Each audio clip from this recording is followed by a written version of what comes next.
Galchuma sana kaa vii'oo afaan Oromoo Naayil Saatiif meetirabaandii irra caqasuu jirtan.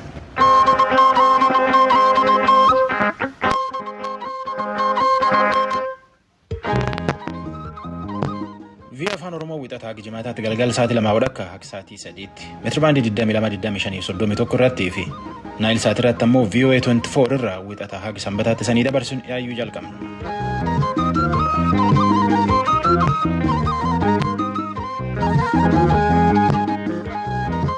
Adoolessi 7 bara 2020 keessa jirra. Ansoraa Alakeeti. Hiriir mormii Oromiyaatti jiraniini nam hedduutti lubbuu dhabe qabeenya hedduutti badellee. Kaan waraan mootummaan nam fite jedha. Kaan warra wal jaareen nam fitee jedha. Awurooppaa fi Noorz Ameerikaaf biyyaalaa hedduulleetti nami hiriir baay'eetine ijjecha Hacaaluutii fi dhugaa na baatu bulchoota siyaasaa Oromootiif qabsaa'ota Oromoo hidhaa jiran hiikamanii jecha gaafachuu jirra. Warra Jawaar Mohammed, Obbo Baqqalee Garbaatii, Hamzaa Booranaatii fi abbootii siyaasaa Oromoo hedduu mariidhaa keessa jiran nam seeraan isaanii fi itti gaafatamtoota abaa'oo hidhamanii abukaatoo ta'ee hojjechuuf jiru keessallee nam dubbin. Bulchiinsi godina Arsii waan naannoo isaaniitti dhiyootan hiriir kanaan wal qabatee ta'e jedhan irratti maan jedha. Jaalanneetti oduu nutti machi waan afeddachaan.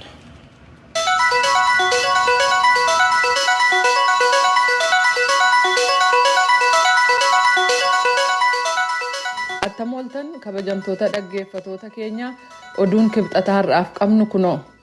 Paarlaamaan Itiyoophiyaa bajata waggaaf qarshii biliyoona 400 fi biliyoona 76 raggaasisee jira. Muummichi ministeeraa Abiy Ahmed miseensota paarlaamaaf har'a haasawaa dhageessaniin bajata ammaa kun isa duraarra ni caalaa sababiinsaas waggootii darban lamaaf oomisharraa hafaat argamee jedhaniiru. Rakkoo amma jiru kan ilaaleenis kanneen humnaan aangoo qabachuuf muratan dhiiga dhangala'eef itti gaafatamoodha jedhaniiru. Ammayyuu taanaan biyya alaarraas duula gaggeessaniin biyyattii jeeqaa jiruu jedhu. Eenyuun himataa akka jiran garuu maqaan dhoofne hidha laga Abbayyaa bishaan guutuun yeroo jedhametti akka jalqabamu ibsanii diinonni keenya badii gaggeessuu yaalanis hojiin hidha laga Abbayyaa guutuu kun ni gaggeeffamaa jedhaniiru.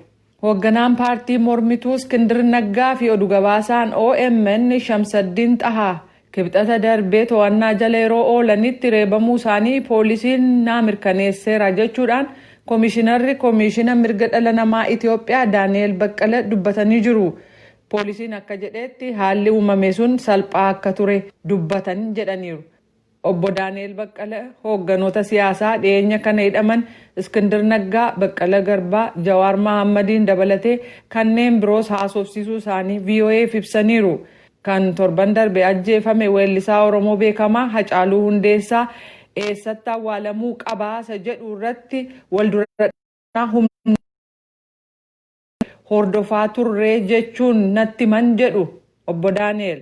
Iskindir Naggaa garuu hokkara gosaa kakaasuu jedhamuun himatamuu isaanii dubbataniiru. Ajjeefamuun aartistii Oromoo beekamaa Hacaaluu Hundeessaa hatattamaan namoota dhuunfaa gara miidhuutti kan jijjiirame ta'uu koomishinarri poolisii Oromiyaa Araarsaa Mardaasaa ibsaniiru. Oromiyaa aanaalee 320 keessatti namoonni nagaan miidhaan irra ga'u ajjeefamuu fi qabeenyaan 40 ta'an barbadaa'uu ibsan. Miseensota humnootii nageenyaa 11 dabalatee namoonni 155 haga ammaatti Oromiyaa keessatti ajjeefamuu ibsan. Koomishinar Araarsaan akka jedhanitti namoonni kun dullaa, dhagaa, sibiila qonnaaf boombiin kan ajjeefaman yoo ta'u garee hidhatee badii kana raawwate poolisiin qorataa jira jedhaniiru. Dhaabbati maas miidiyaa Tigraayii fi chaanaaliin Dimtsi Wayyaanee jedhaman mootummaan cufuusaa gabaasaaleen adda addaa beeksisaa jiru. Boordiin Biroodkaast kan Itiyoophiyaa torban darbe VOA'f akka ibsetti miidiyaaleen kun hokkara kakaasu jechuunsaa ni yaadatama. Pireezidaantiin Eertiraa Isaayyaas Afeworqii kibxata har'aa ganama masaraa mootummaa Masrii Kaayiroo jiru keessatti gita isaanii kabiyyatti Abdul Fattah Al-Siisii wajjin wal arguu isaanii ministeerri odeeffannoo Eertiraa Yemaana Gabramasqal beeksisanii jiru. Hoogganoonni lameen hariiroo biyyootii lameenii fi misooma kutaa sanaa irratti marii bal'aa gaggeessan. Walta'iinsa gama lameenii kan waliigalaa jajjabeessuuf kan waliigala yoo ta'u rakkoo fi muddamni carraa guddaa fi bal'aa hin tuqamiin jiru irratti gaadidduu ta'uu waliigalaniiru. Silaa bu'aan kun biyyoota hundaaf ta'uu malee jedhan. Jilli pireezidaantii Eertiraan hoogganamu kun guyyaa 3f daawwannaa hojii Masrii keessatti gaggeessee fi dhimmootii kutaa fi hariiroo biyyootii lameen irratti eega mari'atee booda har'a waaree booda Asmaraatti deebi'uunsaa ibsameera. Kan dhaggeeffataa jirtan raadiyoo sagalee Ameerikaa sagantaa afaan Oromooti. Yuunaayitid Isteets keessatti lakkoofsi namoota dhukkuba COVID-19 du'anii hanga wiixata kaleessaatti 100,030 ga'ee jira jechuun as Yuunaayitid Isteets keessa kamaadheeffate Yuunivarsiitiin Jaan Hopkins gabaasee jira. Yuunaayitid Isteets lakkoofsa namoota dhukkuba COVID-19 du'anii qofa otoo hin taane kanneen dhukkubichaan qabaman miliyoona 2.9 qabaachuun addunyaa irratti dursaa jirti. Ji'a reefuu eega seenee har'a guyyaa 7ffaa qabate adoolessa jalqabaa kaasee guyyaa guyyaan namoonni 50,000 caalan vaayirasii koronaan qabamaa jiru. Kutaalee Yuunaayitid Isteets keessattis guyyaa tokkotti lakkoofsi namoota vaayirasii koronaan qabamanii akkaan guddaan galmeeffamaa jira. Yuunaayitid Isteets weerara dhukkuba COVID-19 marsaa duraa kan akkaan ishee liqimse keessa jirti jechuudhaan Dr. Anthony Fauci ka dubbatan san odeeffannoon amma argame mirkaneessee jira. Oduun har'aaf qabnu kanuma. VOA afaan Oromoo Naayil Saatiif meetirabaandii irra caqasuu jirtan.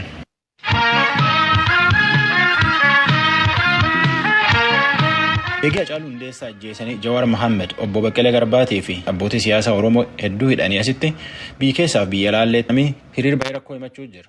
Rakkoo hiriir kan gullufteeni nama hedduutti lubbuu dhabe, hedduutti hidhamellee, qabeenya hedduu badellee. Godini Arsiilleen hiriiruma kana keessa ture. Warra hiriir sun wal qabateetiin qabeenya nurraa balleessanii namallee nurraa ajjeesan jedheetiin Tsiyoon Girmaatti himirratti dabaltee tujubeen bulchiinsa godina dubbifte.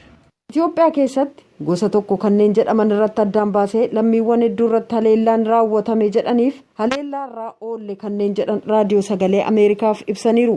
Kanneen haleellaan kun irratti raawwatame jedhan keessaa jiraataa godina Arsii magaalaa dheeraa namni obbo Darajjee jedhaman waa'ila keenya afaan Amaaraa Tsiyoon Girmaaf akka ibsanitti ajjechaan aartist Hacaaluu Hundeessaa wixata torban darbee erga dhagahame iyyi mormii dhagahame jedhan san booda halkan sa'aatii 9 qabee hanga ganama bariitti sa'aatiilee hedduuf dhakaa dullaaf meeshaalee nama waraanu akkasumas kanneen hidhannoo qaban haleellaa raawwatan jedhan. Obbo Darajjeen haleellaa kanaan ilma isaanii umuriin waggaa 28 duraa du'u raadiyoo sagalee Ameerikaaf akkas jechuun ibsan. ደረሰብኝ ልጄ አስተምሬ ያለናት ያሳደግኳቸውን ልጄ በ2010 ተመርቆ ስራ ይዞ በ21 ሰኞ ለታ እኔን ሊጠይቅ ይመጣል። በ20 kannarra ga'e ilma koo barsiifadhee haadha malee kanan guddifadhe keessaa bara 2010 eebbifame hojii qabatee gaafa wixata guyyaa 21 ganama sa'a 3 irratti na gaafachuu dhufe. Kumaan kanneen lakkaa'aman qe'ee koo weeraranii mana koo gubanii mucaan koos karaa boroo ba'ee mana namaa seene achi gadi baasanii ajjeesan. An qonnaan bulaan ture aanaa siree jedhamurraa ijoollee koo barsiisuuf jedheen asitti gale. Ijoolleen koo siyaasa keessaan qaban ijoollee mataa gadi qabatanii jiraatani. Mucaan koo injinariingiidhaan eebbifamee hojiirra jira. Ilma koo Marshaa Darajjee na xoora jechuun dadhabeen guddifadhe. Amaarri kun naannoo keenya keessaa maal godha jedhanii na marsanii jennaan poolisiin dhufee lubbuu na oolchee amma keellaa waldaa kiristaanaan keessan jira. Abbaaf haati kooyyuu Oromiyaa aanaa siree keessatti dhalatanii guddatan. Haati ijoollee koo innaanni kutaa 7 ture duutee jedhan obbo Darajjeen.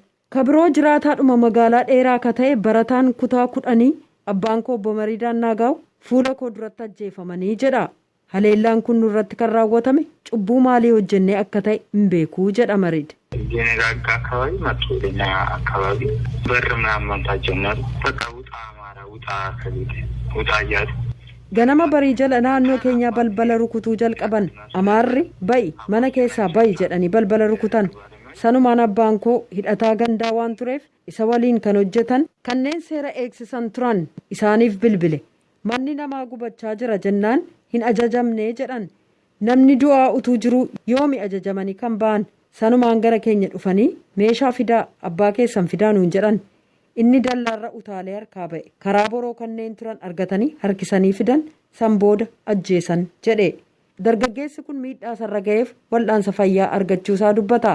Kanneen innaa gochisuun raawwatamu achi turan jedhan miseensonni maatii isaanii raadiyoo sagalee Ameerikaaf ennaa ibsan haalli jiru nama gaddisiisa.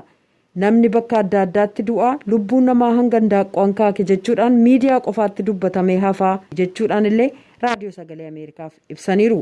Bakka haleellaan kun keessatti raawwatame jedhame godina Arsii keessatti illee qabeenyaan barbadaa'ee lubbuun namaa darbuu bulchaan godinichaa obbo Jamaal Aliyyuu ibsaniiru. Haleellaan kun ittiin ka'umsisaa maal ture? Eessatti raawwatame? Isa jedhu gaafadheen ture. Akkas jedhan. Ajjecha asirraa Caaluu Hundeessaa barii gadda isaa ibsachuudhaaf hawaasni qaama adda addaa irraa walitti dhufe akka godina keenyaattis akka naannootti baheetti gadda isaa ibsachuu jira. Akka mootummaatti isa kana uummanni karaa nagaatiin akka ibsatee deebi'u yaadameeti ture. Haa ta'utu uummanni bal'aa mallee gadda isaa karaa nagaatiin ibsateetii kan deebi'e haa ta'u humnoonni muraasni eenyummaan isaanii dadhabne karaa isaaniin qabeenyaa fi lubbuu namarratti gama geessanii jiru. Bulchiinsa magaalaa sadii qabnaa kana keessa akka aanaa shanii irratti lubbuu namaatiif qabeenya irratti miidhaan ga'ee jira. Aanaa isaaniitti uummanni karaa nagaatiin gadda isaa ibsateetti gara manaa kan deebi'e.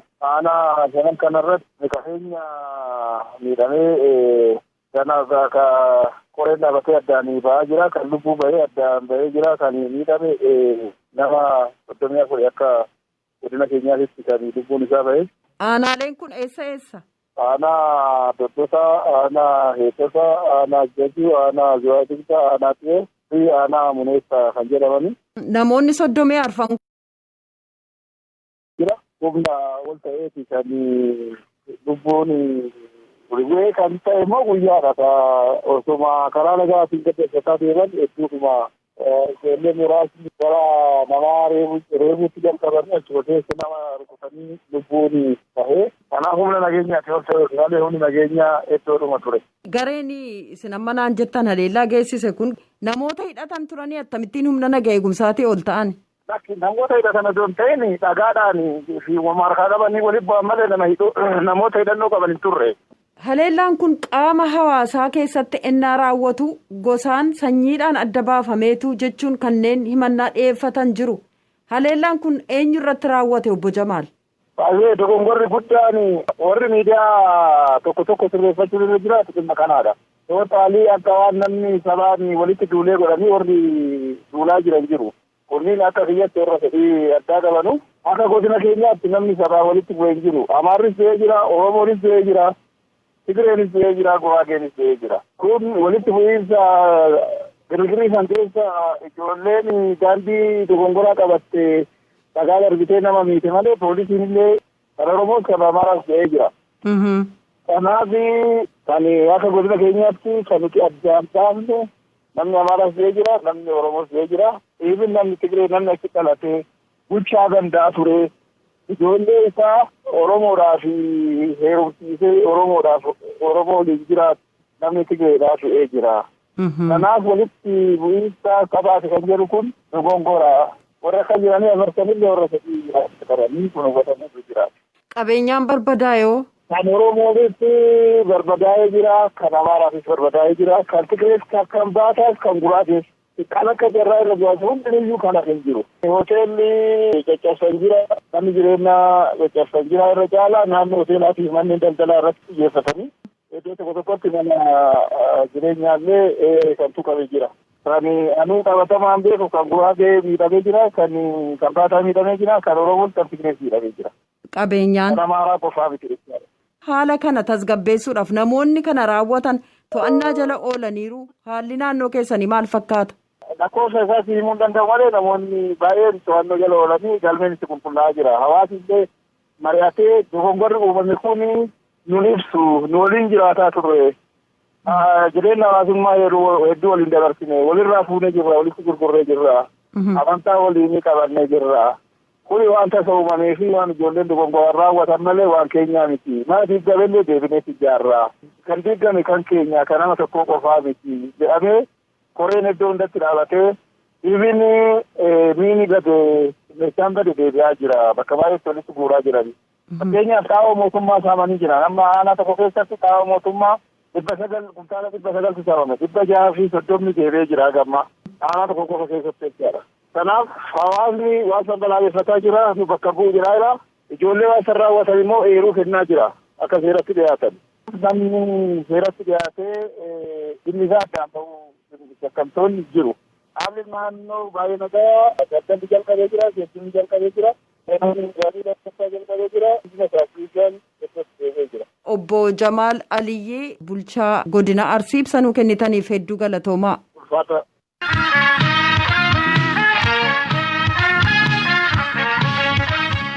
VOA Afaan Oromoo Naayil Saatiif meetirabaandii irra caqasuu jirtan.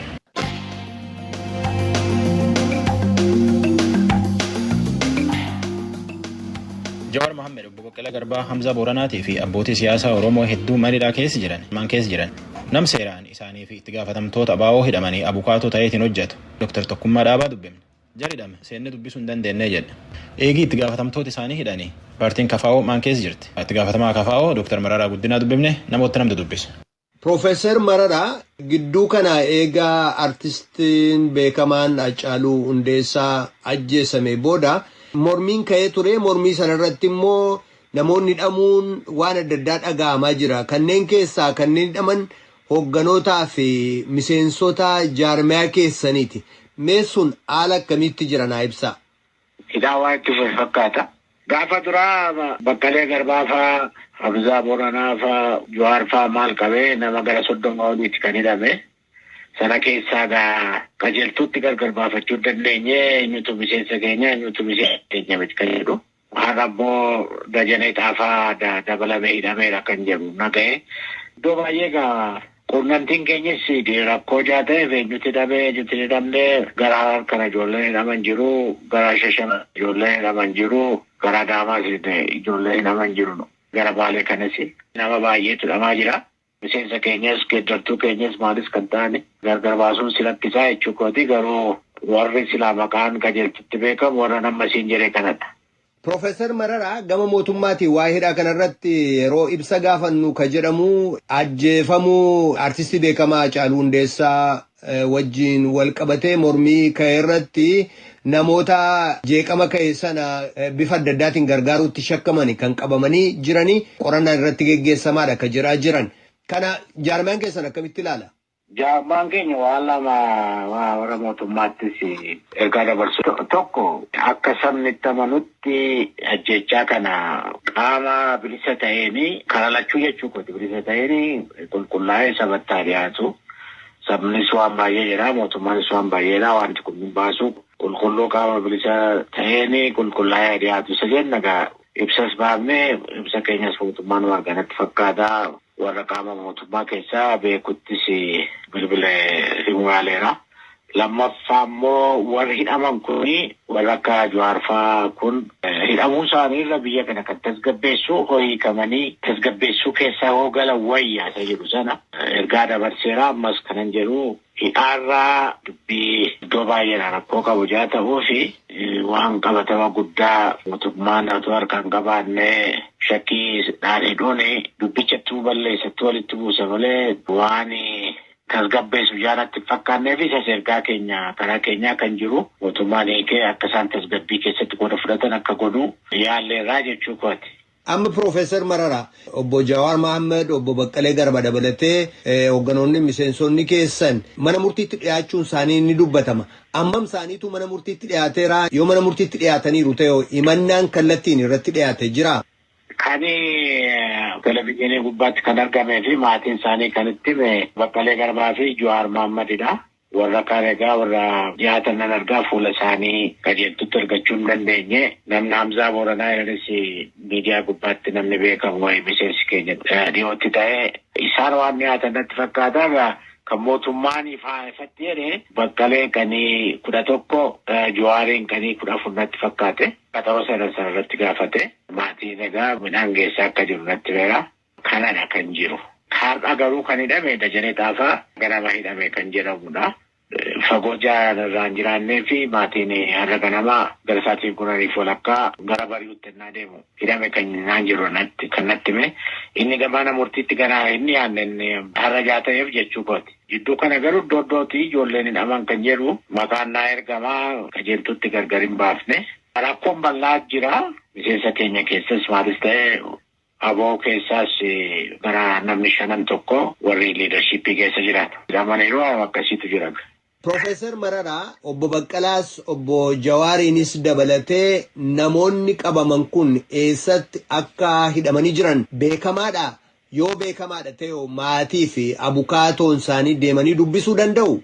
Iddoo ture maakalaa biyya sana bukkee soostanyaa poolis dhaabaa kan jedha wayii jira. Yeroo tokko Addis Ababaa poolisii irratti fakkaata. Garuma Goorgisii ol.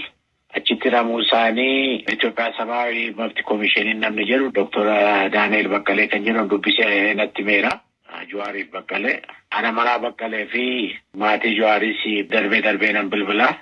Midhaan kennuu akka danda'anii Ana Maraa Baqqalee illee ani midhaan naan fidinnaan jedheera jettee eeggadda natti himteetti. Wanta akkasii jira warri taphaqoonni garuu quunnamuu waan danda'an natti fakkaatu. Isa tokko gaafadheera. Namni onaatti hin quunnamne naan jedhee gaafan quunname garuu deebiinsii bilbila naan jedhee. Eenyu? Abdul Jabaar jedhan tokko yaaleen hin dandeenye inni miidiyaan dubbateera. Namni biraas jira. Maaliif akka quunnamuu dadhaban waan dubbatan jira abukaatoleen isaanii sun?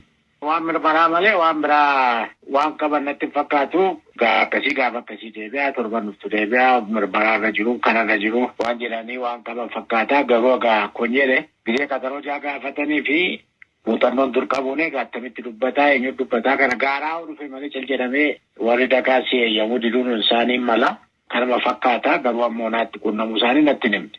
Profeesar Mararaa walumaa galatti haala amma biyyattii keessatti mul'ataa jiru kana gara furmaataatti yookaan gara haala wayyaawaatti fiduuf malli maali jettu isin akka hoogganaa paartii siyaasaa biyyattii keessatti deeggarsa qabutti? Ani erga jijjiiramni kun jalqabee jijjiirama duras erga koronaadhaa dhufee mootummaan filannaa waggaa 5 bachaa'ii quunnaa jedhames deddeebi'anii biyya kana keessatti rakkoon keenya olaantummaan rakkoo siyaasaati. Rakkoo seeraa duwwaa miti. Ijaa kana biyyi kuni gara waliigaltee biyya gara araara biyya afaan Amaariffaatiin beeraawi maqbaabaati seenan sana. Beeraawi irqii seenan sana. Gara sanatti yoo deemne malee rakkoodhaa hiikaa siyaasaa barbaachuun nurra jira. Dhibee keetiif qoricha argattu malee rakkoodha. Qorichi kun immoo kanadha. Isa yeroo amma dandeenyetti warra beekutti ifaanis miidiyaattis warra mootummaa sennaan carraa argadhee gaafa muummichi ministeeraas walitti nu qabe rakkoon bal'aan isaadha. Akkas seenaa dogoggoraa hin hojjenne gara kanatti nu deemsisi jedhee gaafadheen ture. Isaadha ammasii keenya. Waliigalteen biyyaa uumame malee inni beeraawi maqbaabaatiif beeraa irqii jedhamtuni gara fuulduraatti deemuun rakkisaadha amma siyaasni galetti. Gama keessaniin akka paartiitti yaaliin gootan jira yookaan immoo gama mootummaanis haa ta'u gama paartiilee mormitootaatiinis haa ta'u yookaan immoo walitti dhufeenya gam lameeniitiinis haa ta'u yookaan qaama walaba ta'eenis haa ta'u gara toora kanaatti geessuuf yaaliin jalqabame jira kan quba qabdan. Gaaf lama fuuldura otoo mucaan hin duune jaarsoliin Maqalee dhaqan keessa gara jaarsolii 10 argeen ture mucaan otoo hin duune gaafa lama fuuldura. Biyyi kun garamitti deemtee attamitti deemtii maal wayyaa maal nu gortitannaan isuma ammasitti beekana waliigaltee biyyaa barbaachisaadha. Kun immoo hundi mootummaadha. Garee hoogganaanis kanatti amananii gara kana keessa hoogalan malee hiikoo laafaa hin qabu jedhee isaanis gaafsana walitti dubbachaa turre gara jaarsolii 10 ta'u abbaan gadaa kan keessa jiru abbaan gadaa Bayyanee Sanbatoo jechuudha. Gara kanatti kutannoodhaan yoo deeman malee biyyi nagaa argachuun rakkisaadha. Yeroo nugusaatii qabee dargii dabalatee mootummaa mallasii dabalatee kanuma keessa darbannee hiikuun argamne ultimeen ture. Erga Hacaaluun du'ee rakkoon dhalate immoo warra silaa mootummaas warra hin beeku mootummaa achi dubbachuu warra danda'ani. Ergaa kana warra mootummaatti nu dabarsaa jedhee haaleera. Ofii kootis immoo warra mootummaa keessaa naa bilbilanii anis bilbilee fi rakkoon kuni karaa kana hiikame wayyaa warri hidhaman kunis hiikamanii otoo biyya tasgabbeessuu keessatti qooda fudhatanii bu'aa irraa arganna isa jedhu saantis beelaa ibsas baafneef. Achi booda gara fuulduraatti kan hiike jira. Homtuun jiru. Durataa Koongireesa Federaalaa Oromoof durataa Gamtaa Madirak Profeesar Mararaa Guddinaa ibsanaaf kennitaniif guddaan sin galatoomsadha. Ani carraanaa kennameef sinan galatoomsadha. Dhaggeeffattoota keenya abukaatota seeraa hoogganoota mormitootaa amma hidhaa jiraniif dhaabachuudhaaf wal gurmeessan keessaa Dooktar Tokkummaa Dhaabaa bilbilaan argadhe haala amma hoogganoonniif miseensonni siyaasaa hidhaman kun itti jiran gaafadheen ture akkana jechuun naaf ibsan.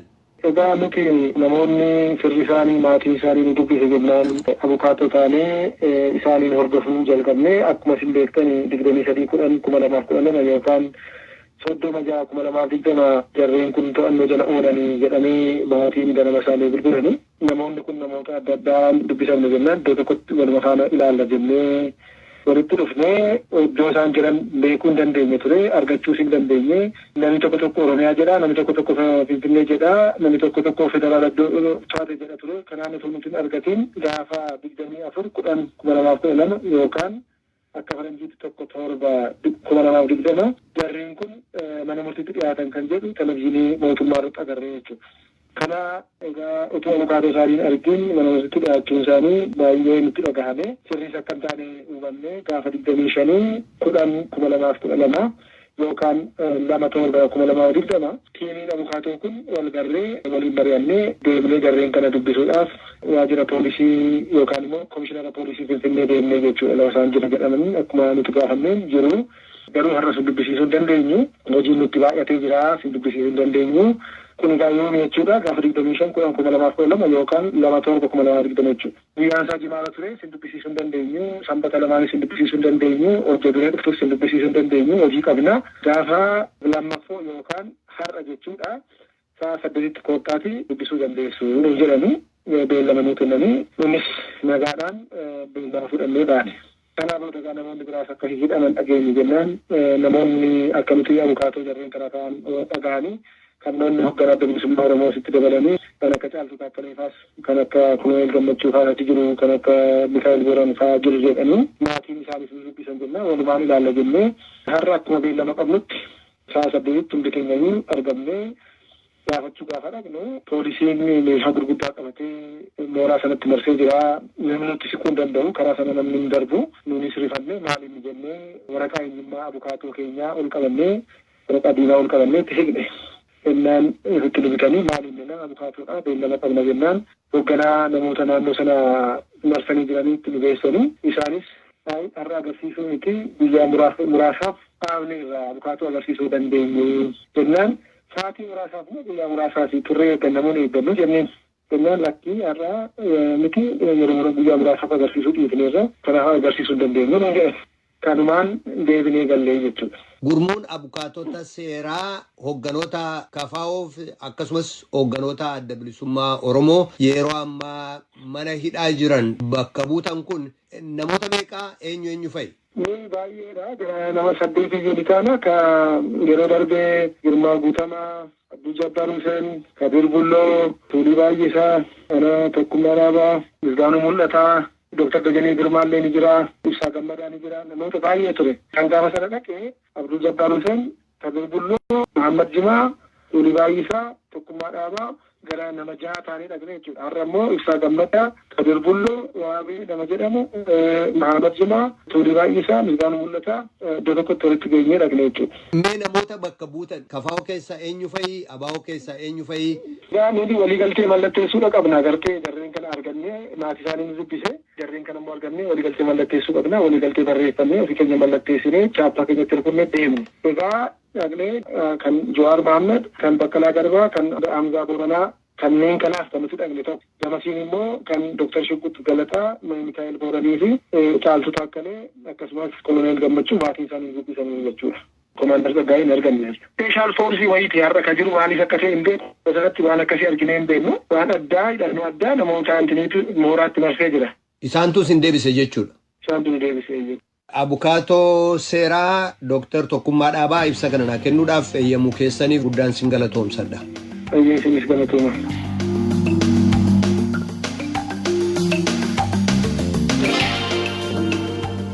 Tarreetan umta boriitii waldachaan nagaa jenne nagee ansoraa lakeeti sagantaa afaan amaaraatti ta'an.